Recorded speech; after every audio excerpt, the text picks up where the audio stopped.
খেয়াল করি আমরা এবার 2 নম্বর কোশ্চেন দেখব। কোশ্চেন টাইপ 2, উপকেন্দ্র উৎকেন্দ্রিকতা ও নিয়ামক রেখা দেওয়া থাকবে। ওকে, গিভেন অধিবৃত্তের ইকুয়েশনটা কি হবে? সো কোশ্চেন নাম্বার 6 আমরা একবার সলভ করব।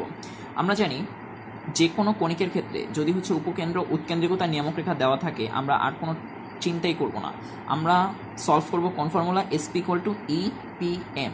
ওকে, আমরা উপবৃত্তের ক্ষেত্রে একদমই সেম অঙ্ক করছি, যেখানে এর মানটা ছিল হচ্ছে আমার লেস দ্যান 1 ছিল উপবৃত্তের ক্ষেত্রে লেস দ্যান 1, আর অধিবৃত্তের ক্ষেত্রে কি গ্রেটার দ্যান 1। এই মানটা দেওয়া থাকবে, যেমন উৎকেন্দ্রিকতার মান হতে পারে হচ্ছে যেমন √3 দেওয়া থাকতে পারে, যেটা অনেক থেকে বড়, বা 5 দেওয়া থাকতে পারে, 6 দেওয়া থাকতে পারে।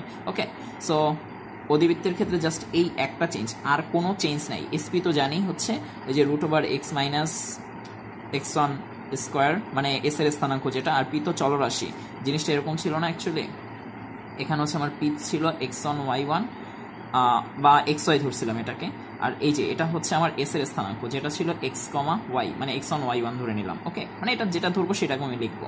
সো x - x1 লিখবো এখানে স্কোয়ার প্লাস কি y - y1 স্কোয়ার, আর ই এর মানটা বসাবো। পিএম কি, এই যে পি হচ্ছে এই পয়েন্ট থেকে আমার নিয়ামক রেখা যেটা অবস্থান করতেছে তার হচ্ছে দূরত্ব, এটা অলরেডি আমরা অনেকবার পড়ছি। সো এটা বসাই দিলেই কি হয়ে যাবে। ওকে, এরপর আসি হচ্ছে অধিবৃত্তের ইকুয়েশন আমি পেয়ে যাবো এরপরেই। ওকে, এরপর আসি আর অক্ষ, অনুবন্ধী অক্ষ, উপকেন্দ্রিক লম্বের সমীকরণ, উপকেন্দ্রিক লম্বের দৈর্ঘ্য বের করা। অলরেডি আমরা যেহেতু অধিবৃত্তের ইকুয়েশন বের করতে পারি, আমরা অলরেডি কোশ্চেন টাইপ 1-এ যে কোনো একটা ফর্মেট দেওয়া থাকলে কি সেটার বিভিন্ন উপাদান বের করতে পারি না?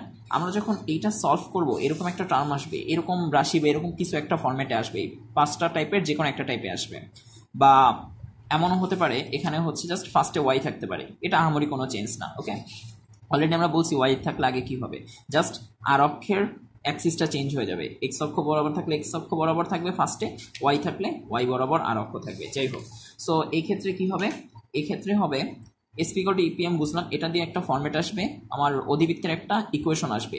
ওই অধিবৃত্তের ইকুয়েশনটা থেকে জাস্ট আমি কোশ্চেন টাইপ 1 রিপিট করব, আর কিচ্ছু না। কোশ্চেন টাইপ 1 যেভাবে সলভ করছি সেভাবে সলভ করবো। কোশ্চেন টাইপ 1 কিন্তু আমি একদম পুরোপুরি সলভ করে দিই নাই। কেন দিই নাই? কারণ আমরা উপবৃত্তে একদম 100% এটা খুব ডিটেলসে করছি। ওকে, সো উপবৃত্তের লেকচারটা দেখবো, তাইলেই বুঝে যাবো। Okay, so I think that's all for today.